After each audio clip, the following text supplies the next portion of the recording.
season 2 bathtub. Ohio bathtub season 2. Best friends, no clothing, confusing bathtub season. It's bathtub season. It's bathtub season. It's bathtub season. It's bathtub season.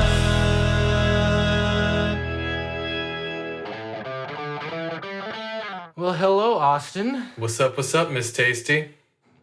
I don't know how to respond to that. I'll let you think about it. I mean, I would say it would make sense if it was still Mother's Day for me, but I think we're past that. Oh, I thought every day was Mother's Day. For me, maybe. Well, then, yeah. I don't know if I still have that bath salt that was the Mother's Day. I guess it's not Mother's Day then. I guess not. We kind of make it a point to mention all the time how we're from Ohio. And I don't know if we need to discuss that, because I feel like Ohio is kind of a weird place, because it's become like a thing online to talk about how weird Ohio is, where it's both like, in one way, very average and boring, and in another way, like the weirdest fucking place on the planet. Ohio? Yep. I'm leaving first thing tomorrow morning. It is a strange place. It's so weird. It's kind of Florida light. I don't know if that's even... Because, like, Florida's just, like, you got crazy people, but Ohio's just weird. I mean, we got crazy people, too, just not quite to that extent, usually. But when, like, I think Florida man, I have, like, a distinct image in my head. When I hear Ohio man, that could mean anything. It could, but Ohio man newspaper headlines read similarly to Florida man headlines. Except sometimes they're really good. Like, we have the most presidents, like, the most astronauts. We have, like, every famous musician and actor ever. I don't know if that's entirely true. There are a lot of famous actors from Canada, but I understand your point. Like, it's really odd how many, like, very famous people are from Ohio. There are quite a few. None of them stay here for obvious reasons. We grew up near Dayton, and I live in Dayton. And Dayton could be like a whole show on its own in its bizarreness. Dayton, Ohio? We have the record for the most patents per capita of any city in the country. Like, this is where they brought all the stuff from Roswell. Like, the Bosnian War was signed here, the peace treaty. Like, what? Yeah, that is a lot of Dayton's interesting... I mean, so, like, I guess what I'm trying to say is everything that you just mentioned is a very interesting thing about Dayton, and it all relates to that one place, right, Pat? It's got Wright-Patterson Air Force Base and a zipper museum. True. We're also, like, the birthplace of funk, in a way. You can argue it, okay? The cash register was invented here. Oh, and this week was the anniversary of the first barcode ever scanned, and I actually know the lady that scanned it. It was my godmother's mom, so I guess my god-grandmother was the first person to ever scan a barcode. Okay. So that was done here in Dayton, or the Dayton area. Right here in Dayton. I love how Ohio, like, one of Ohio's catchphrases is "find it here." Like, when you come to Ohio and you see that in the signs, it's like, that's kind of ominous. Like, what is it? What are we finding? Find it here. Find it here.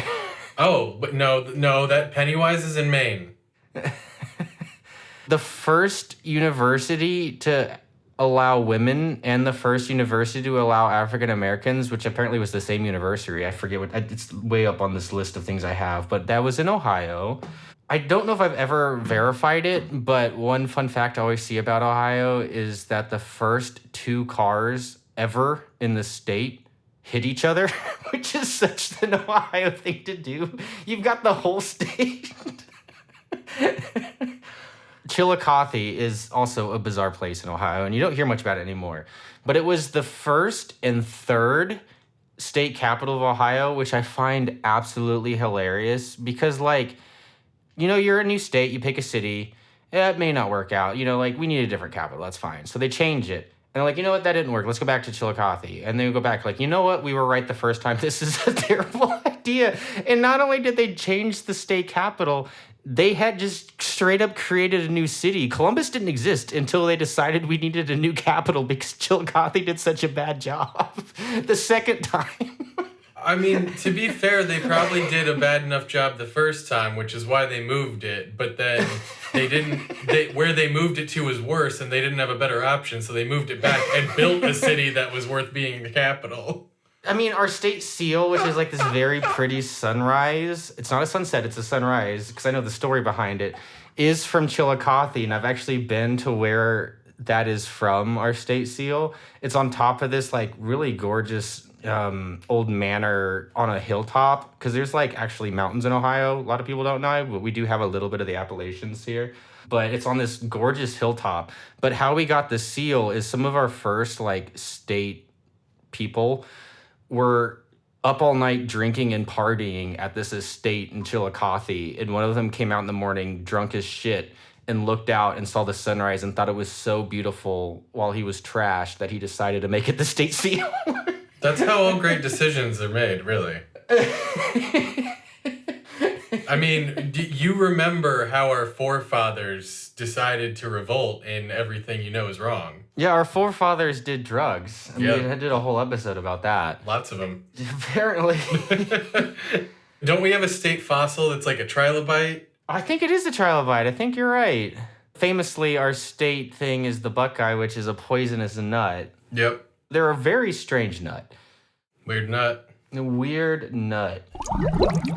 We had the Piqua Underwear Festival growing up that we went to. I mean, I went to it. I remember it. I was pretty young, but I do remember going, which is a weird thing. And that's actually why Captain Underpants canonically is from Piqua, Ohio. It's also true. Where I think both of us were born. Yep. That's a fact. Odd place as well. I'm pretty, now that I'm thinking about it, you could just say any place in Ohio is kind of a little odd. In its own way. They're all uniquely odd. I mean, I feel like you can probably say that about anywhere, but yes, Ohio stands out a bit in that way, I feel. It's notoriously haunted. There's a lot of ghost stories about Ohio. Yeah, there was one right down the street from where I grew up at an old school building. Oh, the first traffic light in the U.S. was in Cleveland. The first street light was also near Cleveland.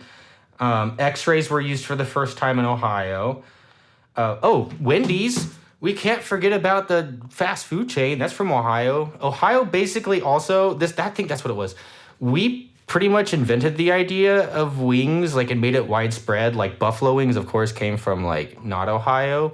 But B-dubs is from Ohio. Frickers, Roosters, but B-dubs especially, that came from outside of Columbus. Yeah, Columbus. So we can almost claim, the popularity of wings as well.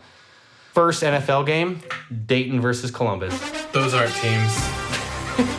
But it was the Dayton Triangles versus the Columbus Railroaders. Was the first NFL game. And that I didn't look up, I just knew that one. Because I have a Dayton Triangles sweater. But that was the first NFL game. In the 70s, Cleveland police cars were chartreuse green. That's fun. We have, the largest cone Native American mound here in Dayton, and we turned it into a golf course. Sounds right. It's like outside of Moraine. It's just called like the mound. I think now that we're talking about it, I can see why we have this weird, ethereal, bizarre reputation. I mean, you can't forget Touchdown Jesus and Hell is Real. Right, and Touchdown Jesus famously burned down by getting struck by lightning. I saw it on fire. 20 minutes from my house. I literally saw it on fire. I happened to be driving by that night. We live here. We do live here. Though I will say, all the major cities in Ohio have very different vibes. Like, if you're ever visiting Ohio and you go to any of the cities, that's very different than any of the other ones. And I can't, put my finger on why. But Cincinnati feels very different from Columbus, which feels different from Cleveland. Those are the three big ones, of course. But then like Dayton feels very different. And then you got like Toledo, which like we don't usually own. It's Michigan Light. Yeah, it's not Ohio. I'm sorry. It's just it's southern Michigan. Southern Michigan.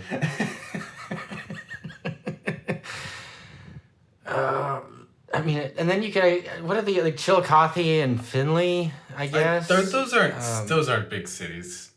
Yeah, we only have 3 major cities, and you can stretch it to 5 with Dayton and Toledo. Yeah, we don't pronounce the cities right either, with, like, you got, like, Versailles and Bellefontaine. Oh, don't get me started on that. Russia, Houston.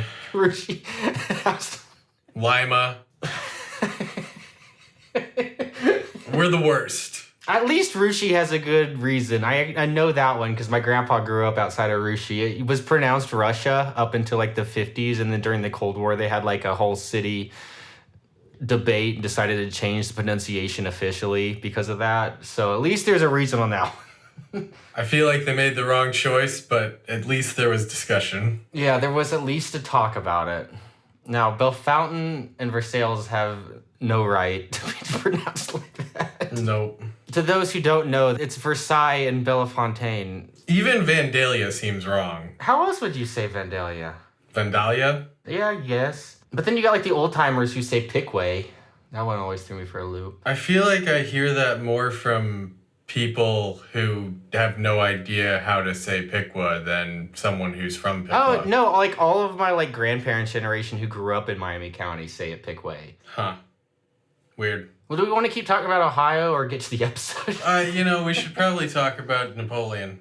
Not Bonaparte. He's wild and he's wacky, he's the ruler of France. Keeps his hand in his jacket to hold up his pants. They say a few apples fell out of his cart. He's the Emperor Napoleon Bonaparte. But even before we get to Napoleon Dynamite, we got a lot to discuss. I mean, we have, firstly, what sack soup seasoning are you using tonight?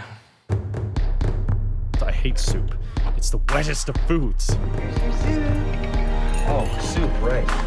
Yeah, right. No soup for you! Soup? Thrilling 3-day soup spectacular!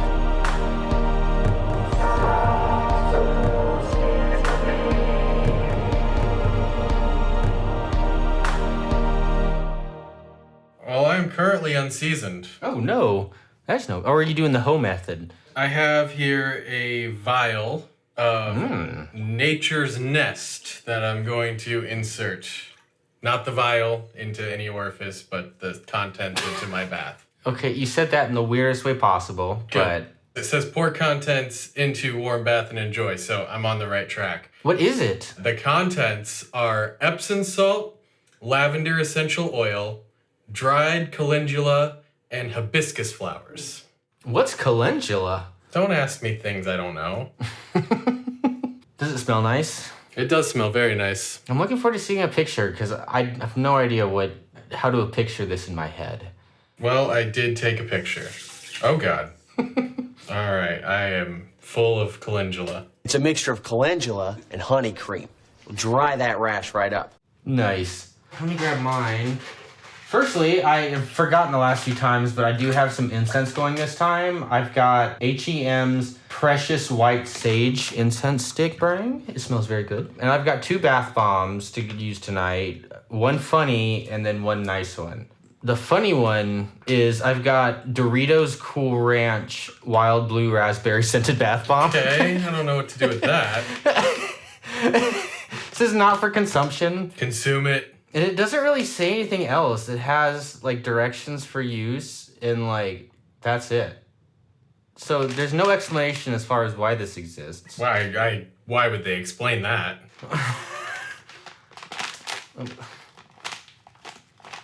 It is kind of, again, like one I had before. It's, like, Smarty looking. It does look like Doritos, like, nacho color on one half and then a dark blue on the other. It's a very small bath bomb. I think I got this at Five Below. Like, I special ordered it from their website. Okay. Didn't even know you could do that. I don't remember how I figured that one out. So this is going under the knees. As they just... Oh, it doesn't float. That's weird. Usually bath bombs float. Yeah, it's just sitting at the bottom. Weird. And then the other one is another from the pack my sister got me for Christmas from Ritzy Bath. It's the eucalyptus, a Ritzy bath bomb, and it says, the green and minty aroma of this essential oil is strong and pure. Like your spirit. Now this one's like a normal bath bomb size, so I have more hope in this, and it looks very nice. Oh, geez, yeah, that's blowing up. That's bubbling under them hose. They look pretty blue already. Yes, I should have mentioned with mine, it was a gift from my mom for Christmas, actually. Wonderful.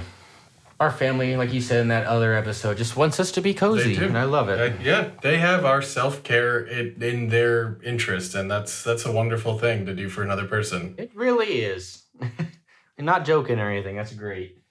Now, are you imbibing or ingesting anything on this? Yeah, I'm eating like 6 cheeseburgers.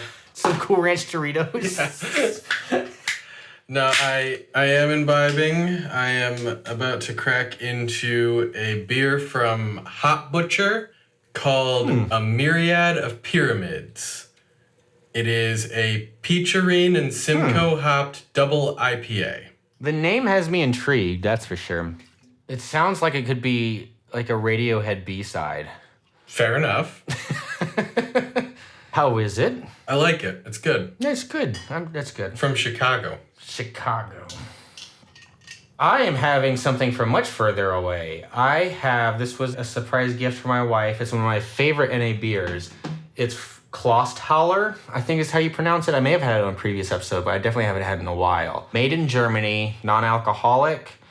And they have 2 NA versions. There's a green one and a brown one, and they're both delicious. But what I will say is they're now showing up at most groceries, but they're like crazy expensive almost everywhere, like $12-13 for a 6-pack, which is crazy for an NA beer. But Trader Joe's has had them forever, and they're usually like anywhere from $6 to $8 for a 6-pack, which is much more doable. So if you want to try it, check out your local Trader Joe's if you are lucky enough to have one near you to get it. But Meijer now stocks it, and I think I saw it at Kroger last time I was there.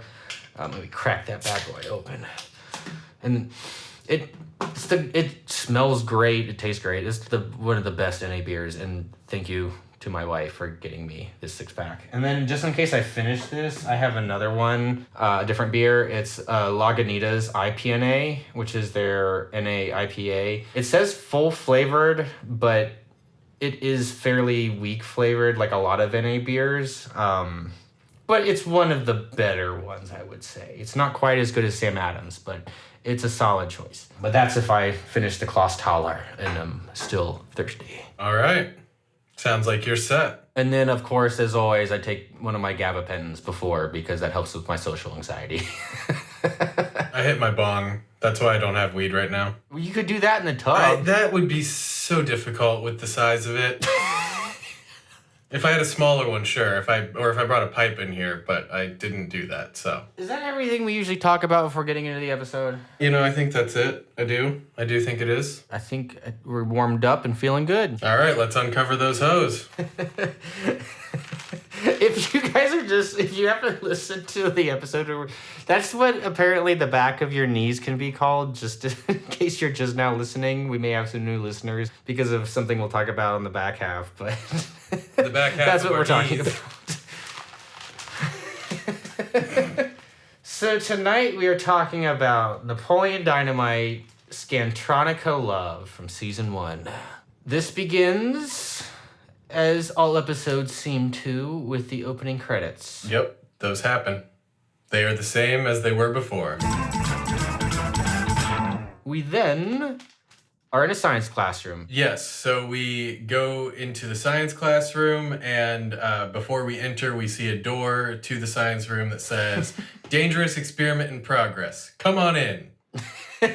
I low-key want that for my office door. I could print it. I had that written down. It's a great sign. We move on into this dangerous experiment, and it does indeed look like a dangerous experiment. We see Napoleon. He is strapped to a chair, getting shocked from a wild-looking piece of equipment. It basically just looks like a car battery hooked up to a metal band wrapped around his head with a button to shock him. Yeah, pretty much. This, we find out, is Don's science experiment, and we will learn more about Don, but he's a regular B character. I don't even know if it was Don's experiment. I think it was the teacher's experiment. No, at one point the teacher says, like, good experiment, Don. And Don's up there in the front with Napoleon. He's showing his I experiment. thought it was the teacher's experiment and they were like the participants. You know what I mean? I don't know. We might have to go back. I'm pretty sure they said it was Don's experiment. Well, no, actually, no. It was the teacher's experiment because at the end of it, he dismisses Don or whatever and says, I have proven blah, blah, blah. I don't think you're right, but we'll have to go back in post to figure this one out. Excellent work, Don. Yeah! Through this experiment, I've proven that pain is very real. But you mentioned the teacher, and this man is the creepiest science teacher I have ever seen in my life. Yeah, he's concerning. He's giving the most uncomfortable vibes a science teacher could, and that is saying something. Yeah. I don't even know how to explain it. You might just have to, if you haven't watched the episode, you're gonna just go watch it, or at least a clip, and you'll understand. It's weird. It's weird, and He reminded me like he could be like a character from the Mighty Boosh, like that kind of vibe. Easy now, fuzzy little man Peach. okay, all right, I see that. I don't know exactly what this experiment is. Basically, Don is pressing this red button that's electrocuting Napoleon, and after he does that a few times, the teacher shows Napoleon a Rorschach test, and he's like, what do you see? And Napoleon's like, easy, it's a samurai warrior relaxing after a long day of defending his prefecture. And the science teacher's like, wrong, it's young newlyweds enjoying a refreshing lemonade on a porch swing. And the teacher signals Don to shock Napoleon, and when he does, Napoleon's like, now I see it. Yeah, this is very like 2 + 2 = 5, or like there are 4 lights from Star Trek vibes. Yeah. The next day, they are going to cover the science of love, human love.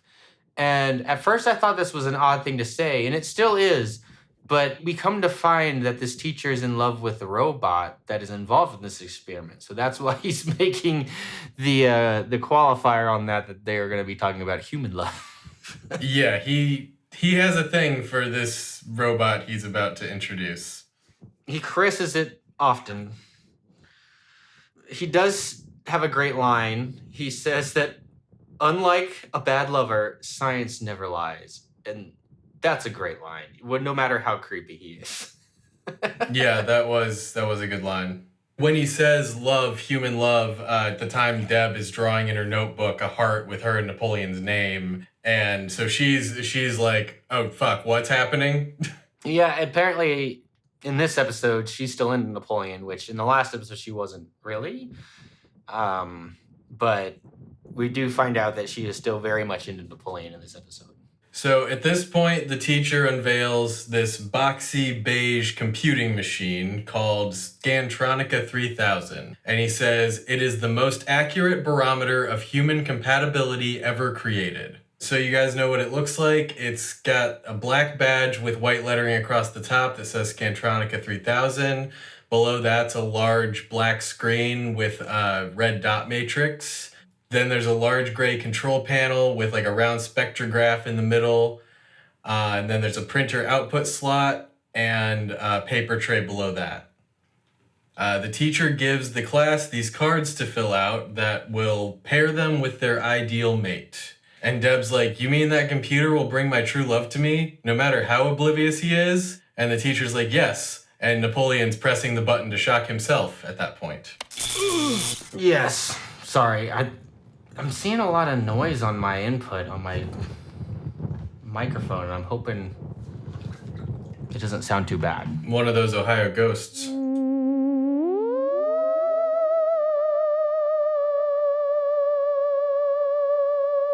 At this point, we go to Grandma's house, where Grandma is taking a nap on the couch, and Kip wakes her up. and she says, "This better be good. I was skinny dipping with Merle Haggard."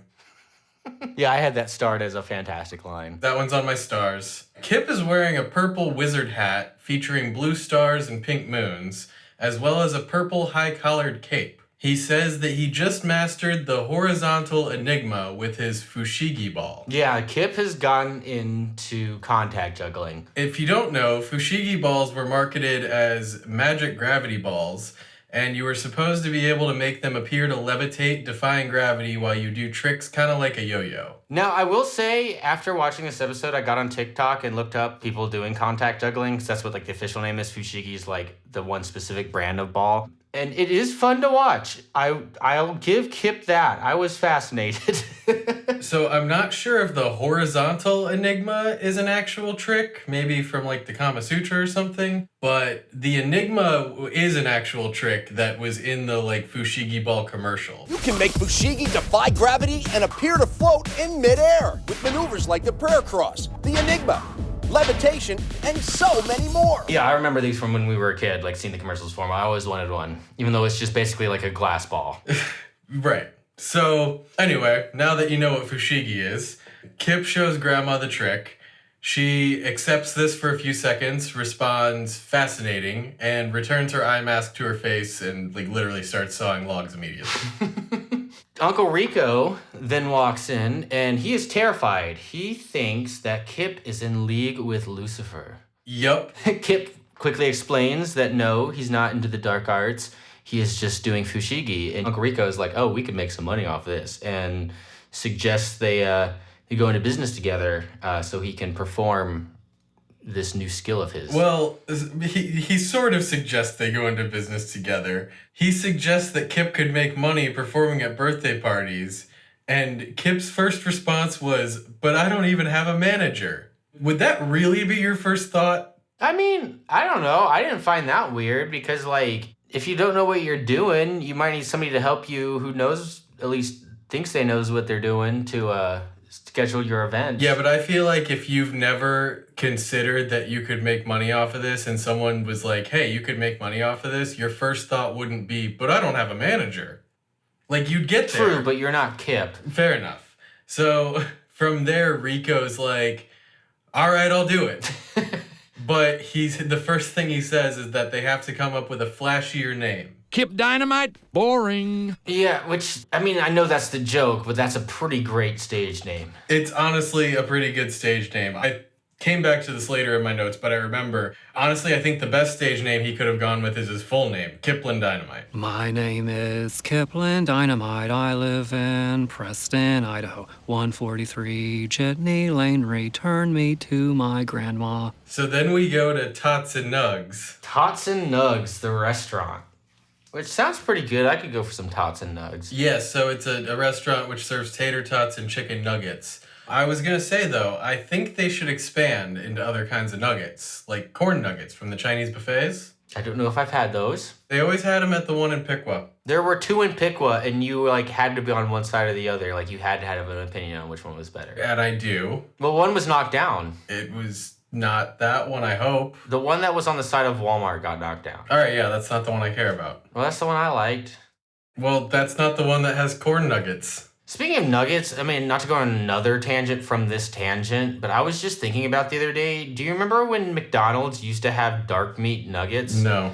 And then they made a big deal about switching to all white meat. And like at the time, it seemed like this was great. But now thinking back, man, I wish I could taste that because that sounds so much better. Probably. All dark meat nuggets. Yeah, it was probably delicious. I do remember them kind of like having weird texture, which makes sense because like all the dark meat does have more like bits in it, but man, I bet it tasted good. All right, back to this. Nuggets aside, Deb, Pedro, and Napoleon are sitting in a booth together, and they're filling out their Scantron cards. Napoleon thinks the whole thing's bullshit. Deb is asking Napoleon his answers to try to match with him, and he says, "If you ask me, there's only two questions that matter for compatibility. What's your favorite kind of hawk? And how many do you own?" I think this might be my favorite. I like this line, but it's actually not one that I marked. Oh my god, I thought it was hilarious. I had to pause it because I was laughing so hard. Because, I mean, it's perfect. It's like a perfect thing Napoleon would say, but also just genuinely funny. Right. You know, if I were still single and somebody asked me those two questions, I'd be intrigued. I'd be like, how many do you have? He's got a point. You know, no matter who you are, you'd probably have somebody's interest if you ask those questions. Somebody's. Yes. The people that matter. Then we learn that Pedro is trying to match with Summer. Yes, he is. He's trying to adjust his answers to make him so he gets Summer out of this equation. He even writes his name different on the paper. He does. I mean, that is a running thing that he's into Summer, but in this episode in particular, we find out he is into Summer. He's trying to match with Summer. He's asking, Deb and Napoleon for advice on what they think she would pick. And Napoleon's like, why are you trying to get with Summer? Everyone knows she loves Don. And it shifts focus to Don and Summer sitting at this other table. And a student with a broken leg comes in on crutches, and Don trips him. Summer high-fives him, calling him hilarious. And Don's like, shut up and tot me, babe. And Summer throws a tot in Don's mouth from across the table. And then he's like, now malt me. She sucks up some malt, pulls the straw from the drink, and shoots a spurt of it into Don's mouth. And then it goes back to Pedro, and he's like, maybe you're right. I'll just fill it out honestly. And he crosses out Pete Sanderson and writes Pedro Sanchez. Yeah, and then Deb gets some ideas from this and tries to tot Napoleon and chucks a tot at his face and just smashes right in the glasses. Which, thank God, he didn't break out, like the last He's getting episode. a lot of food in the face. A lot of greasy food. Deb was like, what the heck's that for? And she's like, I was trying to tot you. He calls her a psycho. Psycho? Then we go back to Grandma's house. To Kip making his ad for his new fushigi business. Uncle Rico is recording him with a home camcorder. Kip is doing his fushigi, acting all mysterious. He is going by Kip Create, which I'll give Rico. More alliteration, worse name though. Yeah, Kipling Dynamite, man. Rico is doing not a bad job for somebody who could just edit all the stuff in that he's trying to do. I'll give him that. He's like acting as a kid and then running back to the camera and then doing like the voiceover live as Kip is doing everything. I was a little bit like, you know what? I know this is supposed to be funny, but as somebody who does video editing and like matching the audio up, he's not doing a bad job, but he's doing it incorrectly, but doing a good job at it. Fair. So Kip is, his outfit changes throughout this, and I enjoy it. I didn't notice that. Yeah, it really? does a little bit. So this time he's wearing his normal black shoes, his normal beige socks and culottes, but then he's got... What are culottes? His big khaki shorts he always wears. Is that what those are called? It is what those are called. And he's got his brown belt, and then he's got a black t-shirt and a black fedora. So, like, simple, but still, like, meant for the stage. And very 4chan. Yes. I liked this line. It's definitely not a favorite. I don't have it marked, but he's starting the video, and he invites the audience to check out some of his moves, if they dare. And he says, I can do the squid, the jellyfish, and I'm great with kids. Our children are dead. Just that, like, right back to back, but it segues straight into Rico, as you said. He puts on a propeller hat and jumps into the shot on his knees, pretending to be a kid. Although, he has a mustache and lots of arm hair. And Kip's like, hey there, little guy. Hey, Mr. Create, how much would you charge to perform at my baptism? Baptism's a weird fucking choice, man. At least it was, they could have went with Briss. That would have been... But to make it even weirder, they play the joke out the whole way. And Kip says, $80.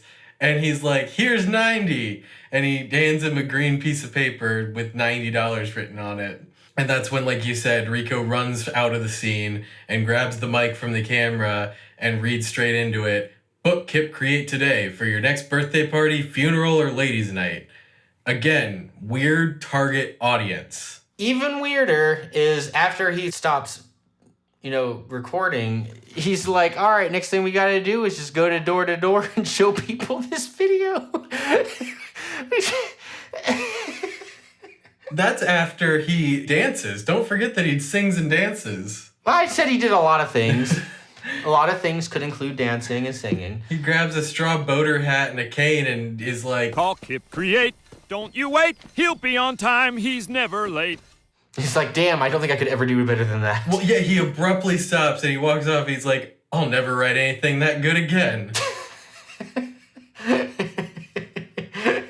I'm starting to really like Kip and Rico's relationship. Like, I'm looking forward to more of their interactions throughout this show. Same. It's so far so good.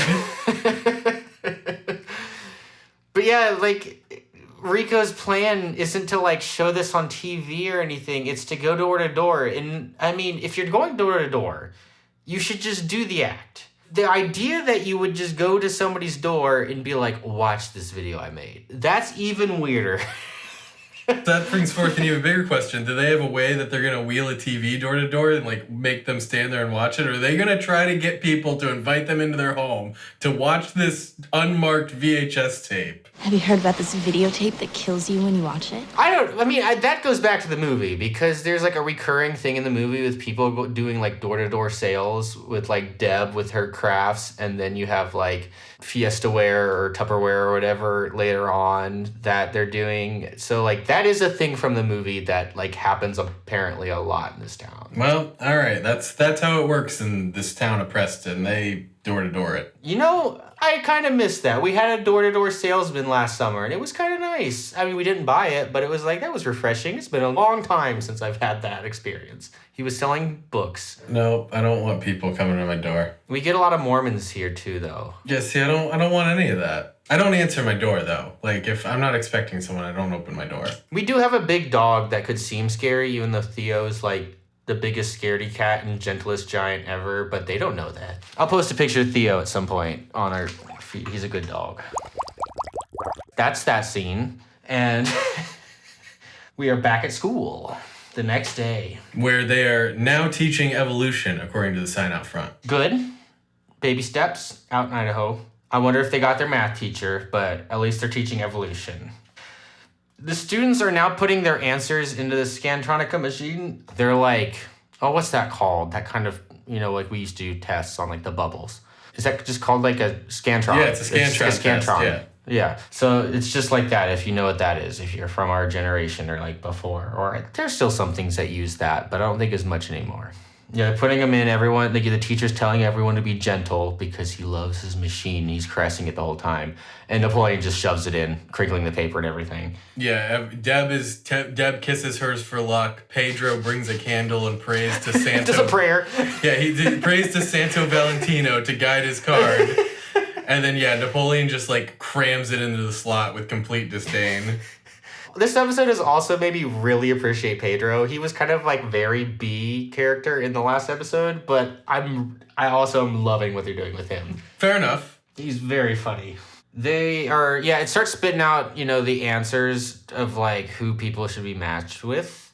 And there's some interesting choices. I like that while it's processing the data, it played like loungy music. More things should be built like that. They should. Just cuz. But while it's processing, Deb daydreams of her and Napoleon playing tetherball in wedding attire. She's got like a pink princess dress with puffy shoulders. I forgot about this. And Napoleon's in a powder blue tuxedo with tails and a black, possibly dark blue top hat. And then Pedro daydreams of Summer in a pink suit dress. Standing in front of the White House, cheering on President Pedro, who is ramping his bike off a piece of wood and cinder blocks. That's all from the movie, if you didn't know, because like Pedro's running for like class president. I appreciated the callback to the Pedro for president thing. Mm-hmm. And then Napoleon is just daydreaming of playing volleyball with some aliens on the moon. Yeah, and Summer and Dawn are daydreaming collectively of totting each other. That's love right there. Napoleon is playing volleyball on the moon with aliens. They appear to be reptilian. Doesn't somebody get their head blown off? Yeah, so Napoleon spikes the fucking volleyball and decapitates the damn alien. That's my kind of daydream. That's probably what I would have been back then. But at that point, Scantronica is like, matchups complete. And the science teacher's like, I've just been told the matchups are complete.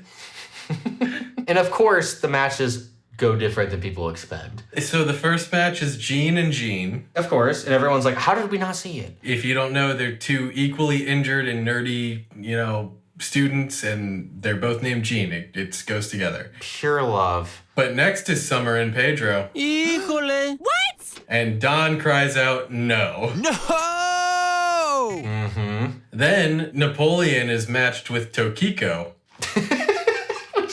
It's such a funny, little gag that's like, wait, who? And it's just a random character only for this episode that's an exchange student.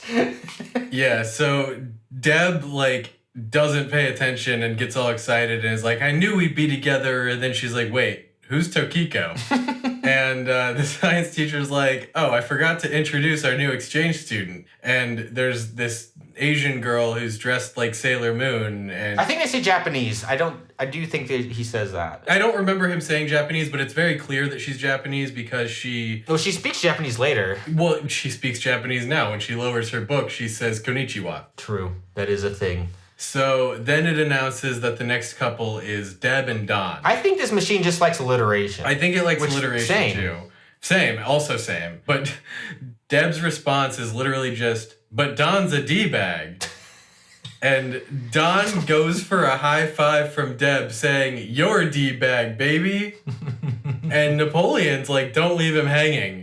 Super fucking serious. He's like, you complete this fucking high five. But Don has some heavy Mark McGrath energy going on, except he's actually a douche. It's not just an act. You're right. Hey, Mark, is it true the song Every Morning is about pegging? So basically everyone is taking these results to the extreme, it's set in stone now that you have to be dating this person.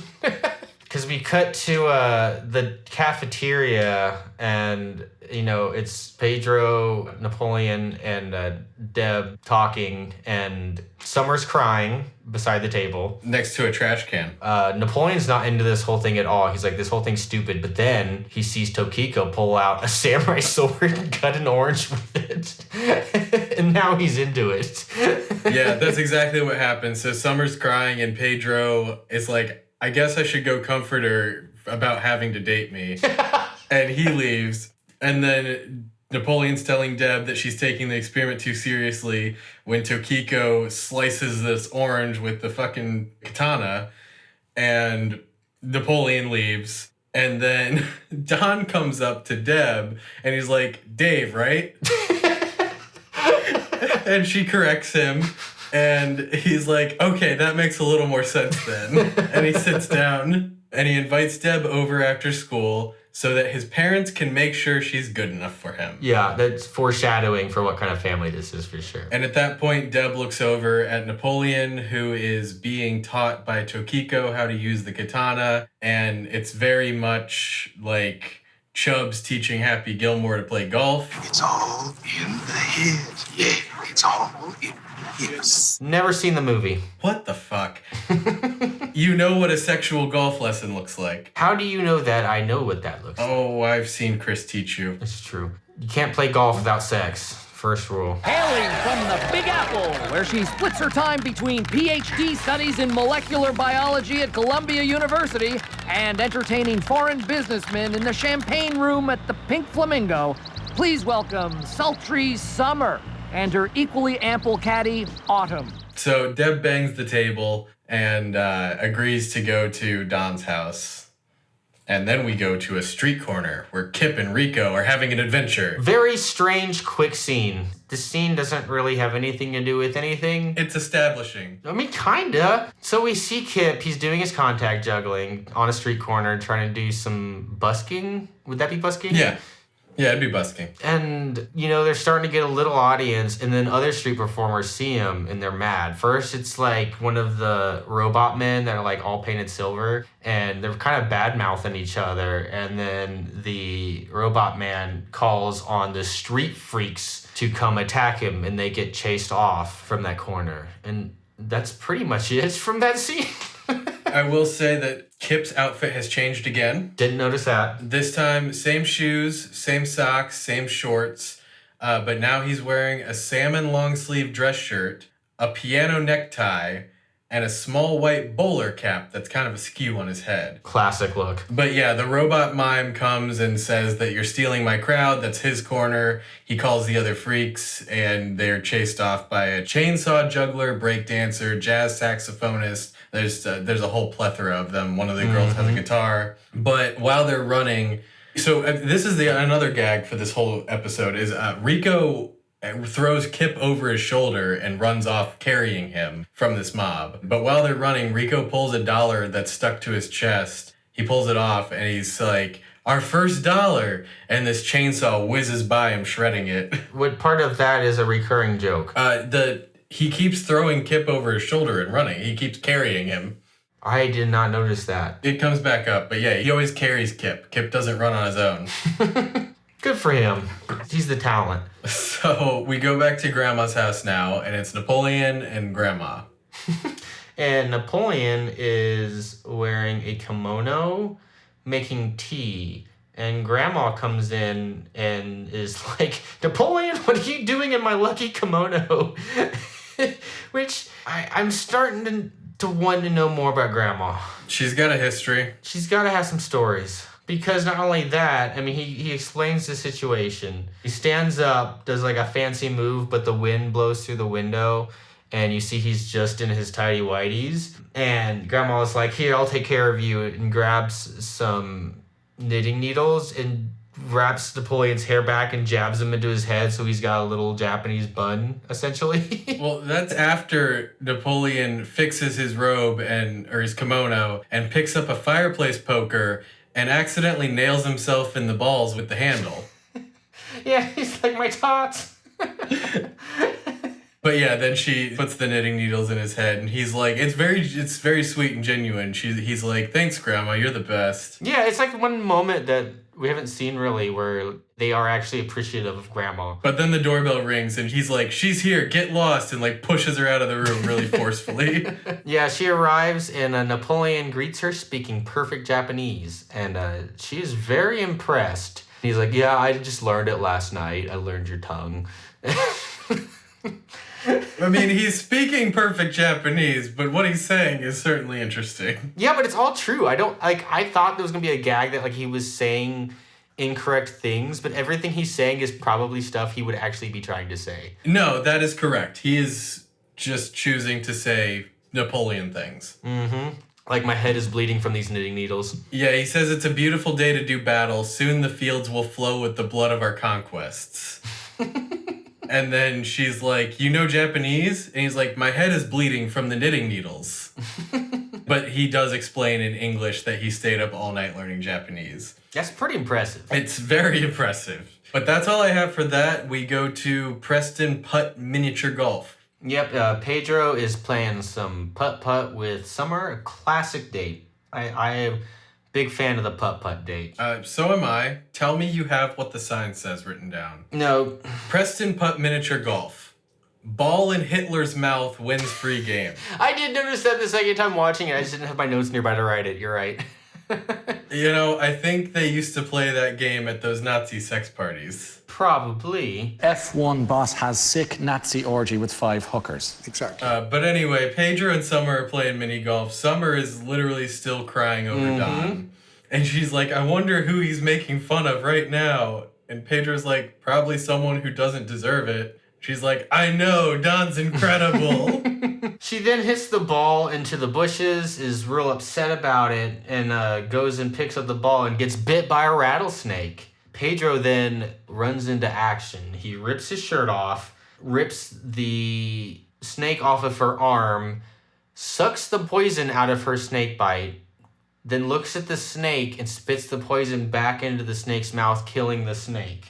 And that's a move. That's a move. That's a hell of a move. Yeah, and, Summer then is like, I'm into this. Summer's impressed. But what's more alarming is that apparently Summer has been bit by a rattlesnake on this hole before. Yeah, she's like, last time I hit the ball, I got bit by a snake on this hole. Don didn't do anything. He just laughed. Yeah, so when Pedro takes his shirt off, Summer's really impressed. She's like, wow, you're really tan, and you've obviously been working on your beach body. And Pedro has the smoothest fucking line. Mm-hmm. He says, let's just say I've been getting ready for summer. That's it. I mean, damn, Pedro. You killed it. Damn. I had that written down too. That is like the smoothest thing you could have said. And he picks her up and carries her off in his arms. Pedro's got moves, apparently. He's got, like, legit moves. Oh, dear. Oh, dear. I just moved my body and my nose got covered in water. Oh, Jesus. We're good. I can't read some of them, but we'll get to that. We are now at Don's house. It's a terrifying family. That's the first thing I had written. Yeah. Don introduces Deb to his mom, and his mom introduces Deb to Don's sisters, who are named Dolly, Daisy, and Daphne. And all of them, including Don's mom, have the same, like, choppy blonde... Karen hair. Yeah, Karen hair, yes. And Deb's comments that they're all D names. And Don's mom's like, I never thought of that. At which point, Don's dad pulls up on a golf cart, and he's like, welcome to the family, Deb. Come on, Don, sports. And Don runs to the golf cart. Oh, boy, sports. I mean, it's an old joke, but it was pretty funny in just how dumb it was. It was. I giggled. They drive off, and Deb and the D girls go inside the family's large home. At this point, Deb reveals that she used to tell people that it was her home back when her family was going through challenges. And Don's mom says, you know, I can tell by your homemade clothes that you have a penchant for arts and crafts. Which is like a backhanded compliment for sure. Yeah, and Deb reacts expectedly to the backhanded compliment, but then she does light up when she realized that Don's mom is talking about her favorite thing in the world, arts and crafts. Right, and she then leads her to an enormous room in the house, which is their scrapbooking room, which is essentially just an arts and craft room. It's got like every kind of arts and craft supply you could need. And the mom says, this used to be the maid's room until we found out she was bringing her child to work. It's like, Jesus, that's so weird. Right. Don's mom tries to use the room to entice Deb to commit herself to Don because she and Don's sisters don't care for summer. I had a few stars on this line. It says, we don't care for summer. She thinks she's all that, and you don't think you're anything. It's like, oh my God. Yeah, I had that line down. Not as a favorite, but like just fucking wow. Wow. It reminded me of the last episode where Kip's on the date and the girl, Misty, is like, you're not like any man. And Kip's like, you bet I'm not. I know, right? But Deb then, she's kind of back and forth on this idea of promising herself to Don and gets asked like where she imagines herself in the future. So then we flash to Deb's future, what she thinks is going to happen. And she's still going door to door, like I mentioned earlier from like the movie, selling her art, her little whatever she makes, the keychains or bracelets or whatever, and knocks on the door of Napoleon. He comes out and he's put on some weight a little bit, and Napoleon, asks like Deb, like, how's the marriage with Don? And Deb's like, I never got married to anybody. And Napoleon's basically like, oh, that's too bad. And Tokiko comes out, and they have 2 twin boys that come out with them. Yeah, he literally says, oh, you snooze, you lose. Which she's like, I never married Don. That in any other context would be like you just being hard on yourself, but that probably is what Napoleon would say in that situation. Well, and it's like, so before this, she's complimenting how good he looks, and he's like a balding middle-aged man, and he's picking his fucking belly button, like, but anyway, he's now in the doorway surrounded by his wife and 2 kids, and he's like, sayonara, fat future Deb. And fat future Deb echoes as Deb returns to reality. And Don's mom is like, what do you say, fat future Deb? She's like, what was that? And she repeats, I said, what do you say, thin present day Deb? It doesn't make any sense, but it is funny. Deb looks away, and we cut to Rex Kwon Do. Yeah, Napoleon has decided to bring Tokiko there to show her his martial arts ability. They go in, and Rex is, the man who owns the place. We met him last episode, and he is doing some kung fu. against a vending machine, showing it its moves, trying to get a specific snack out of it. Napoleon introduces her. He is very excited. What's the line? This is where my page got wet, but it was a funny... No, here it is. It's an honor to have a full-blood Asian lady in my dojo. It's like, oh my God. And then immediately followed by, let me show you the improvements I've made to your ancient art. So rude. So Rex and Napoleon face off and start to spar, and the two of them are just taking turns slapping each other in the face until they start wrestling on the ground, and they're just like holding each other in a wrestling hold. Yes, and at this point, Tokiko tells them to stop because she says she's appreciative of Napoleon liking her culture, but she came to America to, do American things and not just relive her culture. Yeah, and her portrait of an American girl that she wants to be is make friends and say mean things behind their backs, go to the prom and throw up in a limo, make everything I say sound like a question. I'm Ron Burgundy. And I think at this point, Napoleon knows that this is over, and, the relationships that the Scantron has made are falling apart. But they handle it very well. She says that she doesn't think that he'll ever be able to see her as more than her samurai abilities. And he's like, probably not, just friends then. And she's like, I'd really like that. And then Rex jumps on Napoleon's back and says, never turn your back on anyone. To which Napoleon replies, my back listens to no man. Great line. And they wrestle again as Tokiko leaves. And we cut to the truck stop bar. Another strange scene in this B plot that really doesn't do anything. Yeah, so there's a bar at a truck stop.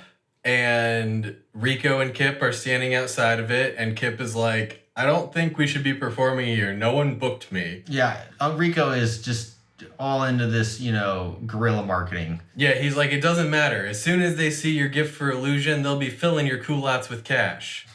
So Rico pushes Kip through the saloon doors, and Kip starts his performance right away. He says, hello, I'm Kip Create, and I'm here to dazzle you. And he blows confetti out of his hands. And then we see who he's performing for, and it's just a bunch of gruff, unamused truckers. And some of the confetti settles into one of the guy's beers, and I'm like, oh God, no. So Rico again carries Kip over his shoulder, and they run from these truckers. As they literally get shot at, by the guns. Truckers are shooting guns in the air and towards them. And Rico's like, man, we've been running a lot today. And at that point, the hat gets shot off of Kip's head. Yeah, this is a dangerous situation. But again, very short B scene, and we are back at the high school. Yeah, Napoleon is there, and he tells the professor that the machine is stupid, but every other student is dancing with the people they were matched with. So it seems like at this point in the story, only Napoleon has realized this machine has not made good choices. I do like the little interaction before Napoleon walks in, because it again starts on the front of the school with the sign that says, consider our gym for your next function. And then, so they're renting that bitch. But then the science teacher, it shows the classroom, and he's wiping the dot matrix screen with a cloth. And he's like, what's wrong, Scantronica? You used to light up when I did this. And Scantronica replies, replace bulb.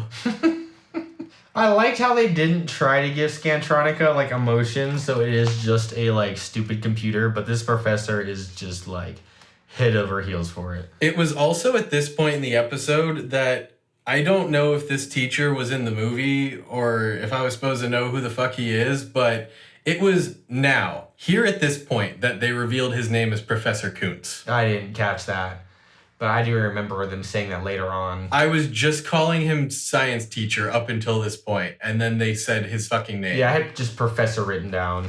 Deb now has Karen hair as well. Yes, because she walks in. Actually, there was a weird fucking line here from that teacher. I don't have any lines written down from this scene. Okay, so Napoleon bursts in. He's like, fuck your machine, basically. And Kuntzy's like, but doesn't it work, Napoleon? And that's when he shows the rest of the room where they're all kissing and slow dancing. Mm-hmm. And the teacher says, that's it, students. Enjoy each other. reap while the corn still grows high. And Napoleon's like, sick. And I'm like, yeah, what the fuck? Yeah, this teacher's got some problems. At that point, Napoleon's like, yeah, what the fuck did you just say? And he's like, it didn't work for Deb either. And Deb walks in, and she's dressed in the Moser colors, and she has the Karen hair, like you said. Yeah, and it's announced that Deb and Don are going to have their promise ring ceremony. I had totally forgot. That was like just starting to be a thing when we were in high school, but like at that point, everyone thought it was still dumb. Mm-hmm. But yeah, so that's the big news in this scene, that this is going to happen between them. Yes, that there's going to be a promise ring ceremony on Don's dad's houseboat, and none of the students are invited, to which they all cheer.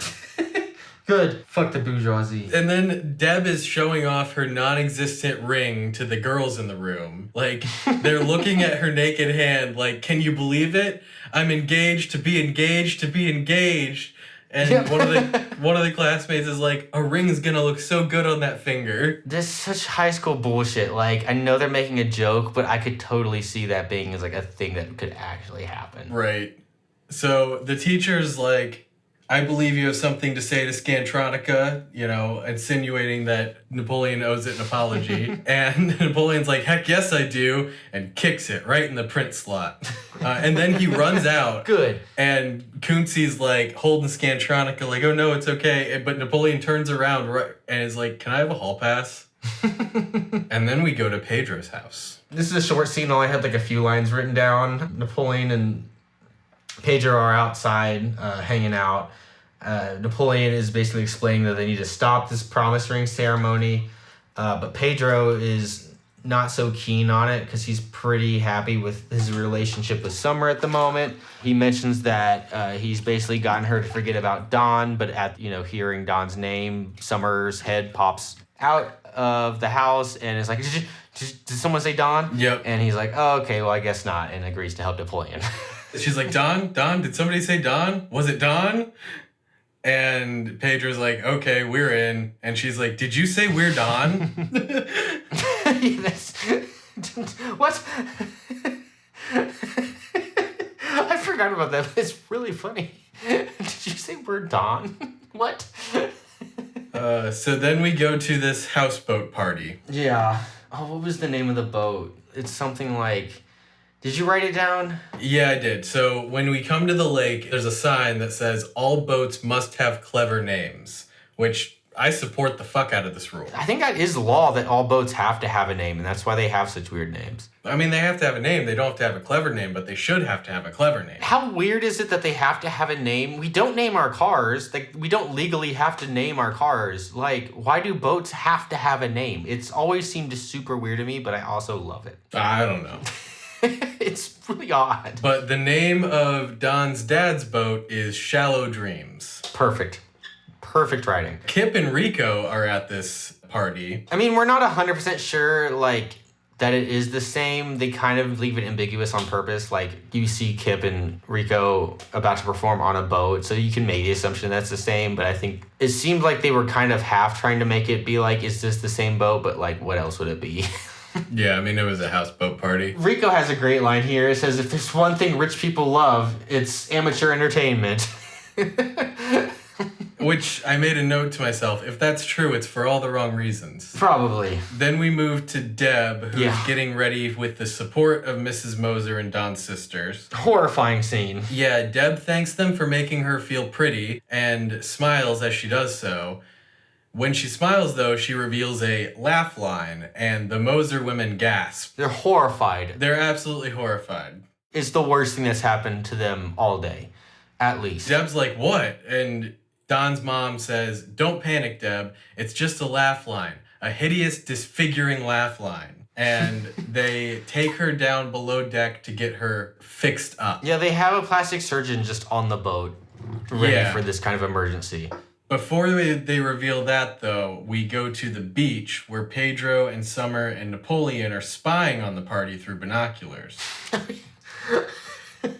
One of my favorite moments from this whole episode is here. It's not even a line. They're trying to figure out how they can get on this boat, and then they see some water skiers go by, being pulled by a different boat. Napoleon basically says that he's got an idea to follow him, and then he just walks like straight into the water, up past his head. Yep. Like unfazed. And then the other two just follow him, Pedro and Summer. And it's such a strange little thing. What I like most about it is Pedro has a line. Napoleon says what you said. That gives me an idea. Follow me. He walks into the water. And then Pedro follows and Summer behind him. And Pedro's like, this better be a really good idea. We'll have to post a video of it because it's really strange, but it's really funny. It is funny. Somehow they catch these water skiers that have not slowed down. They're underwater. They catch them, they pull them underwater, and reemerge as the new 3-person pyramid. And Napoleon's just like, that was easy. Like, what? But they let go of the rope, they're going straight towards the houseboat, and they board it. We then, like I said, we meet the quoted in-houseboat plastic surgeon to fix Deb's face. You know, the plastic surgeon draws all the lines that, like, plastic surgeons do all over the face. He's about to work on it, and Deb's like, I don't know if I'm good with this. I don't think I want to do this. And they're like, oh, yeah, well, at least that's true. We don't have enough time. We'll just do Botox. I wouldn't want to do it either, because the dude says he's going to cut her face off, scoop some fat out of her cheeks, and staple it back into place. I'd like to take his face off. As a man who has had their face separated from their skull, I don't remember them using staples. Well, fair enough. I am uniquely qualified to answer this conundrum. To the listeners, that is a thing that happened. I was in a car accident, and when my face hit the airbag, it separated the flesh from my skull completely, and I had to have it stitched back on. I mean, my face didn't come off, but you could put your finger into my lip and go all the way up into my sinus. Not to be gruesome, but that was kind of fun to see in a wild sort of way. Yeah. But yeah, this doctor's like, are you with me? And she's like, no, I'm not. No. And the girls try to reassure her by lifting their bangs and all showing her their scars. Deb's like, nope, not doing it. And that's when the mom's like, well, you're right, we don't have time. So then we go upstairs to the ceremony, which is officiated by Teacher Kunze. This professor needs to be questioned by some authorities. Like, what the fuck are you doing?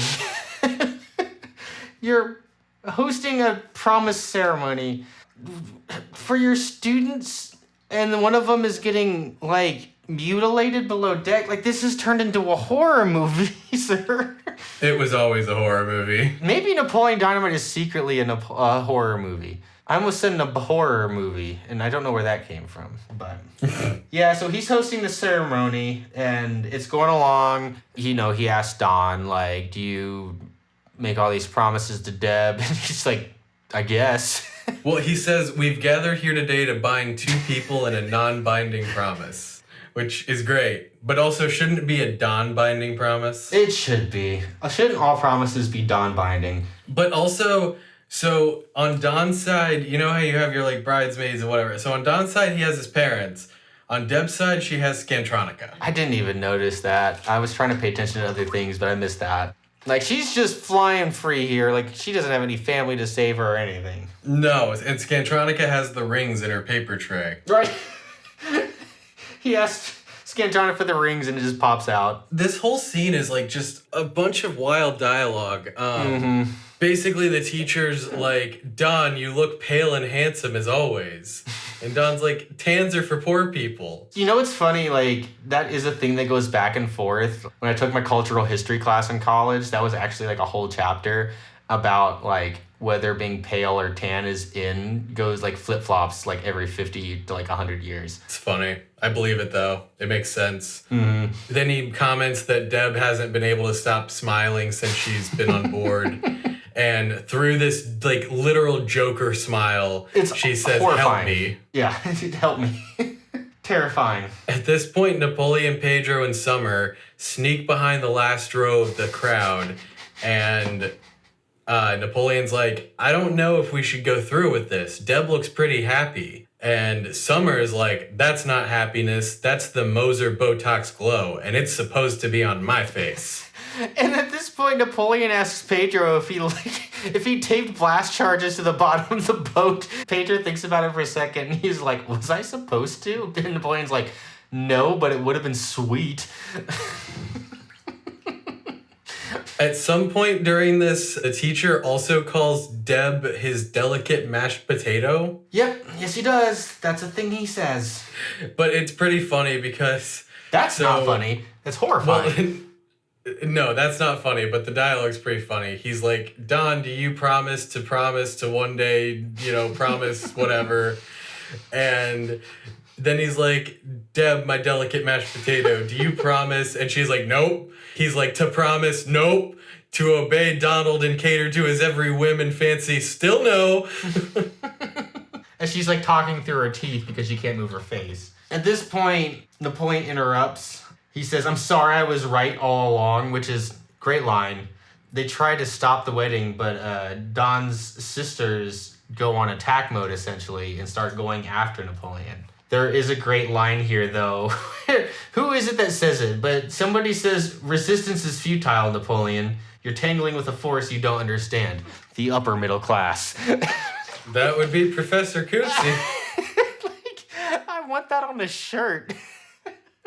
Napoleon runs up and picks up Deb to carry her off, and Don's mom stops her, like super final boss style. Right. And she snaps her fingers, and the Moser sisters start growling, and they're like bloodthirsty after Napoleon and Deb.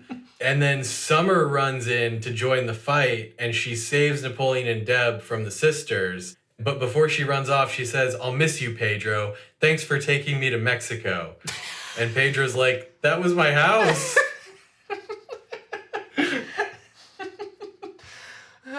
But then Summer tackles the sisters onto the cake table, and Don's like, chick fight, yeah! Yeah, he's just living his best life. He doesn't even care what's going on. He wasn't really even into the ceremony. He's just enjoying the whole vibe.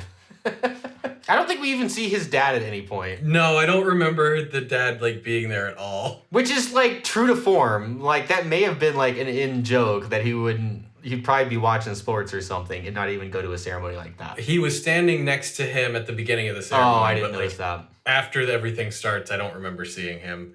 Napoleon then, with the sisters distracted, tries to leave, and the Moser mama blocks their path. He's like, out of my way, you classy hag. And that's when Kuntz says resistance is futile, and all the guests tighten their sweaters around their necks and advance towards them. The upper middle class attacks. You're upper middle class during the weeks, then you're dropping your eyes and you're hanging in the big bad salty projects with your daddy the fucking donkey on the weekends. I got that right? So Napoleon is back to the boat railing, and then he notices Kip. Kip is up on the roof. And he's shocked. And he exclaims, Kip. And everyone looks. And Kip begins to perform an illusion of hypnotic dance. It's a pretty sweet contact juggling performance. I'll give him that. It is. He absolutely captivates the upper middle class. I'd be captivated. So, another outfit change. At this point, Kip is wearing purple suit pants, a dark teal vest over a white dress shirt with a red bow tie, and indigo tuxedo jacket with blue stars, and he has the same black shoes he had before, but his outfit's now completed by a purple bowler hat, the same color as his pants, that has a band of material around it that matches the jacket, and he's also wearing purpley magenta water wings. Man, you take much more detailed notes than me. I just had written down Kip appears on the roof and does a sweet performance. Napoleon's like, why does he need attention? And Pedro's like, I think he's creating a diversion for us. And then Napoleon's like, oh, sweet. Thanks, Kip. Yeah, Napoleon's completely confused about this move. He's like, what the fuck are you doing, Kip? Right? He's saving your ass, bro. Kip lifts his hat and winks to Napoleon, who then gets on a jet ski and ramps it off the boat using the broken cake table. And he's like, this thing rips. If I was upper middle class, I'd rent the crap out of one of these. Which is hilarious, because it's not even understanding the concept that you could just own it. Right. Yeah, Napoleon, Deb, and Pedro escape on this jet ski. And then the episode ends. No, not quite. There's a really... Well, I mean, there's stuff in the credits, but, like, that's the end of the proper episode. It is the end of the proper episode, but there's a really sweet line here that's worth noting. Okay. After Napoleon says he'd rent the crap out of these if he was upper middle class, Deb says, "You'll always be upper middle class to me, Napoleon." And at this point, her face is no longer all Botoxy. And Napoleon says, "Hey, you got your plain old face back." And Deb kind of is like, "Oh, it's my plain old face." But then he says, "I missed it." Yeah, it was a pretty sweet line. It's really sweet. It's real. Pedro actually is like, "Oh," and Napoleon's like, "Shut up." Shut up. I didn't write that down, but like as we're talking through it, because we're getting close to like the final thoughts in the episode, but like you said, there is some very wild stuff in the credits on this episode. But it is interesting that, we are seeing some like gentler and kinder moments between these characters. And not just like the main 3 or 4 to each other, but like everyone to each other, which is a theme we saw in The Tick as well, thinking back on it. And it's kind of cool to see that. They really grew a lot in The Tick, yeah. Yeah, and then we get this wild credit scene. Can you explain what is happening? Because it's bizarre. So the end credit scene is seemingly a continuation. Yeah, it cuts, but it looks like we're in the same situation. Right. It looks like they're still riding this jet ski on this lake. Mm-hmm. But it zooms out to show that they are actually riding the jet ski in circles in the small pool in Grandma's backyard. So they just straight up stole this thing. And Grandma is also in the pool with them and yells at them, "Get that thing out of the pool. I'm trying to aqua jog." I want to know so much about Grandma. Like, she's got some sort of weight band or something around her waist, and she's got 2 pink weights in her hand. And I actually had to look it up. Apparently, aqua jogging is a real thing. I mean, I believe it. You ever try to run in a pool? It's really hard. Yes, it is. Which I knew I knew like underwater running was a thing, or sprinting or whatever. But like apparently, aqua jogging is also it's a thing. It's supposed to be good for muscles. Well, I guess if you had like if you had like a circular, because it's like the classic like backyard above ground circular pool. So if you had something like that, eventually you'd have like a whirlpool going, which would be pretty sweet, especially if you had a jet ski. So they've got some like hurricane level whirlpooling going on. It doesn't show that, but I'm just imagining what this would be like in real life. But so when Grandma says that she's trying to aqua jog, Kip and Rico come up from underneath the water. They're apparently also in this pool. And they say, "We're looking for buried treasure." In an above ground pool. Yep. And Napoleon says, "Fine," before ramping the jet ski out of the pool and driving it off into a field. Right. As one would be able to do? No. No. But then we're still not done there. Grandma says, "You boys get out of the pool too. I'm going to do some stretches you might not want to see," pulling her leg out of the water. So Kip and Rico then pull a full-ass treasure chest from under the water to exit the pool with. Yep. And Kip's staring into this open chest and says, "I wish there were more goblets." And the chest closes, and that's it. It's a wonderful, wonderful credit scene. That was the episode. That was the whole thing. So, Austin, did you like this episode? That was a thing we used to ask, and I think I forgot to last time. I did like this episode. Mm-hmm. I think maybe even I like this episode a little bit better than the first.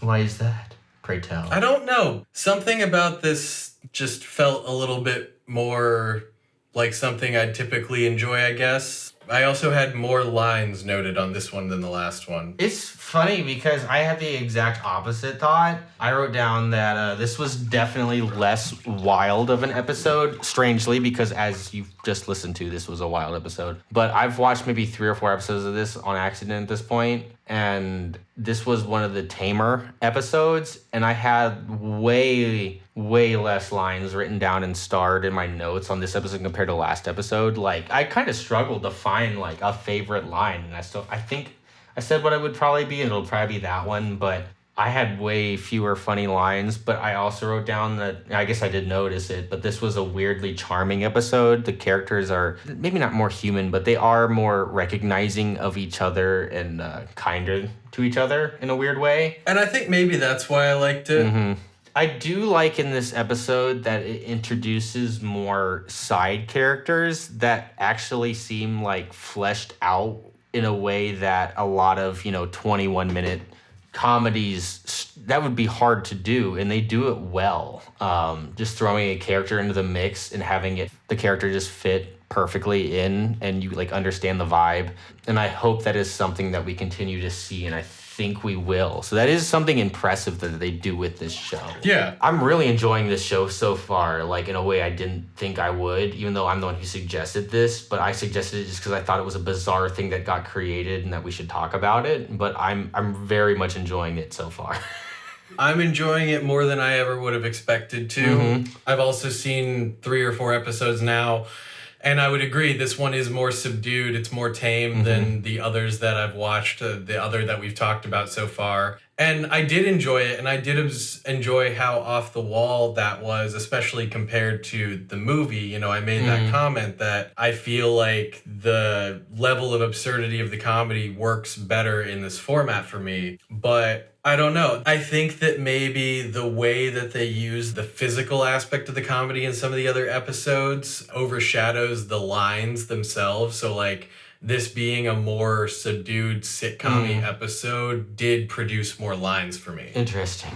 Now, you mentioned lines. What was your favorite? What was your favorite line, Austin? So I went through my notes. I have a habit these days of not picking a line beforehand, but I highlight them and I make a final decision as we go through. I do a similar thing. Like I said, I've mentioned my star system. So this time I went with a line that I did mention during this episode. What's wrong, Scantronica? You used to light up when I did this. Replace bulb. I didn't even write that one down. To me, it just felt like a quick little gag, but his whole relationship with Scantronica was very funny because they didn't overplay it. It was just like almost believable that this would be like a thing a weird, creepy teacher would do. Right, absolutely. And there were a couple moments that they had an exchange like this, but this one was my favorite. Yeah, that's very, very funny, strange relationship. I hope they're happy right now.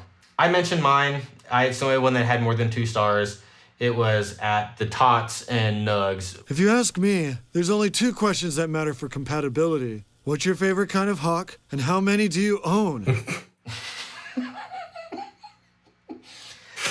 Though, I mean, like I said, there was a couple moments that like were very funny to me, like as a whole, but there were less one-liners that really tickled my fancy, like the last episode.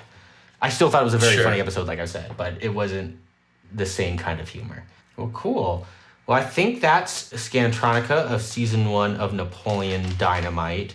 Now, until our listeners can, hear episode 3 when that or episode 4 of the 3rd episode of Napoleon, us doing a 2-parter really threw things for a loop, and we are going along on this one. But do you have any sage wisdom or things that you think people should check out if they're struggling, or stuff going on in your life you want to talk about that you think our listeners may want to hear? Man, I tell you what, lately, I know I mentioned this last time, I've had a hard time really finding and making time to do much of anything on the self-care side of things lately. That hasn't really changed. But I will say on the self-care side of things, I did take the day off from work today. Nice. And while I did do other work that I had to do, I gave myself that ability to not be as stressed and pressed to do that work after work and squeeze it in and shit. I gave myself a day. Nice, yeah. That was actually something I talked about. I had a therapy appointment today, and one thing we discussed was the importance of finding time to be bored and making time, like consciously taking time off when you can. So that's really cool. It's hard to do. I struggle to do it, Same. but I made a conscious effort and I did it. And that was my day today. I spent my day editing drums. Nice. I hate doing that. I also went to school for audio just like you. Always hated drum stuff. That's my least favorite part of any kind of mix. I love drums so much. I also can't keep a beat to save my life. I'm just bad at drumming. I can't write beats. I can write music for a lot of other instruments, composing, and I took composition classes, but I can't write for drums to save my life. Can't play the drums. Can't edit them, mix them. I don't like drums. Me and drums get along very well. I'm not the greatest drummer, but I love recording and mixing them. You know how to drum. I do. Don't count yourself short. I've heard you drum. You're a good drummer. I'm an okay drummer. I appreciate it. But I spent Friday, Saturday, Sunday recording the drummer for a band that I'm working with for their album. Nice. Did you do the butt microphone? That's one I always like doing. So I didn't do the butt microphone. I did do a room microphone that was made out of an old payphone. Classic. And I also set up a talkback mic just to make it easier, and I ended up using that for one of the tracks. Nice. But aside from that, I guess the only other advice I have this week is recently I have gone through another medication change. I haven't talked about this much on this podcast, but I've been on a medication journey for my depression and anxiety and possible bipolar disorder for the last few years.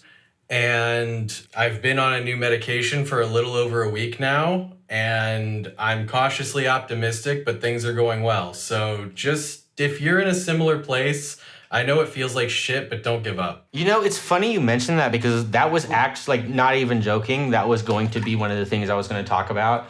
Is that, you know, if you are on like a mental health journey and like with medication and one thing's not working, don't be afraid to talk to your doctor about changing it. Because I did a similar thing. I was on one medicine for my ADHD that didn't react well with me at all. And I've talked about like how I was in a bad place earlier this year. And I talked to my doctor about that. And, you know, I kind of stood up for myself because the doctor was kind of hesitant to change it. It was a stimulant ADHD medicine. And I was like, I want something non-stimulant. And I've tried an SNRI. It didn't do anything bad, but it didn't do anything good. But I got on something a little bizarre, but it's called clonidine. It is, you know, prescribable for ADHD, but it's a fairly rare one. But I was like, I want to try this. I feel crazy. I don't feel right on this other medication. I want to change and, you know, like advocate for yourself. That was going to be one of the things I was talking about, especially, you know, like, especially with medication. So it's really wild that you mentioned that because that was literally the first thing I was going to talk about for mine. Was don't be afraid to change your medication. Yeah, and medication can be hard, especially dealing with these things. Like, there are a lot of side effects. I've had medications literally make me worse, like make me feel absolutely insane. Like, it's a hard thing to figure out, and it's a hard thing to catch before it goes sideways. Yeah, because you don't notice it. It kind of sneaks up on you, at least in my experience.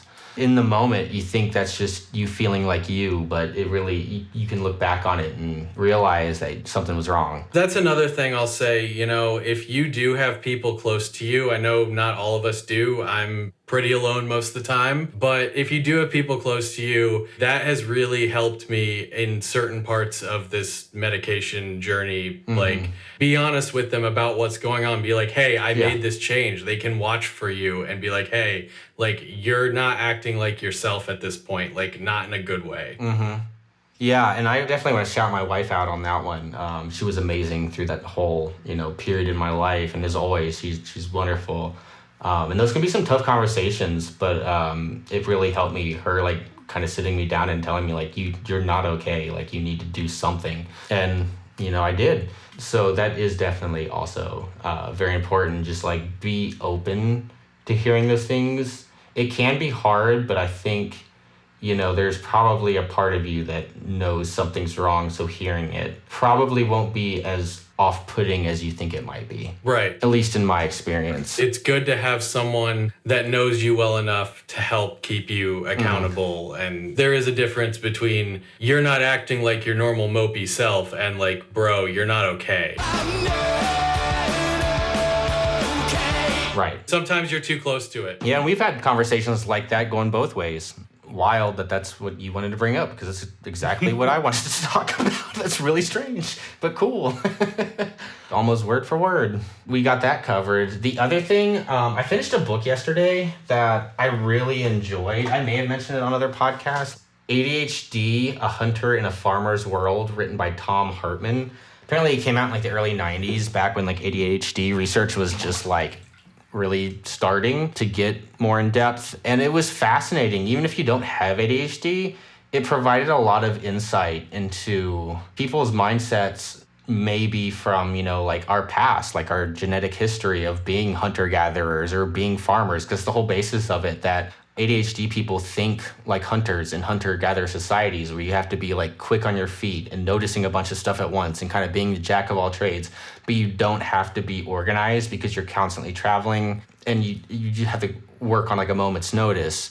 But it's the farmers that took over society in the world. So we have a hunter-gatherer mindset in a farmer's world because, you know, farming can translate right into corporate life. You have to plan things years out in advance. You have to have a steady flow.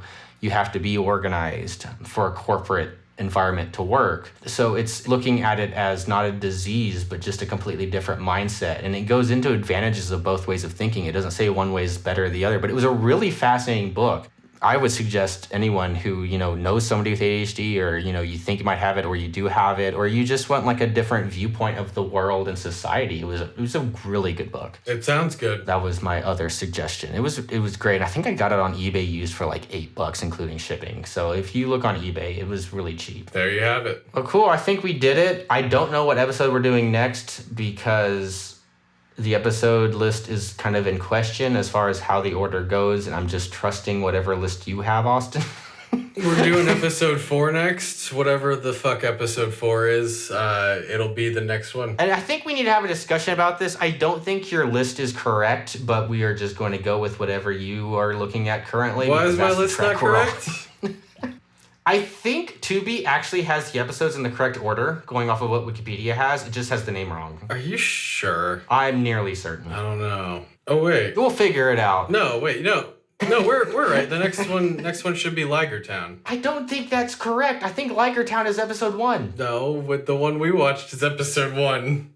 I have the air dates. I know that the one that we just did and the one that we did previously, Thundercone and Scantronica, were the double feature that aired first. I don't think that's correct. It's the air dates. What are you arguing with? Let me pull it up.